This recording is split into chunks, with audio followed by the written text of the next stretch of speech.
వెన్న ముద్దలాలి చిన్నారి మేనికి, గోరు ముద్దలాలి బంగారు బొమ్మకి.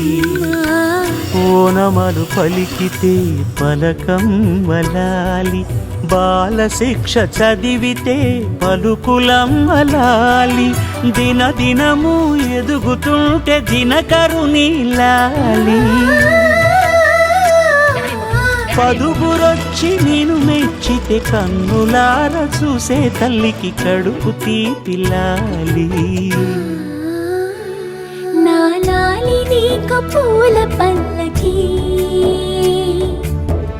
అలసిన కళ్ళకి సొలసిన కాళ్ళకి.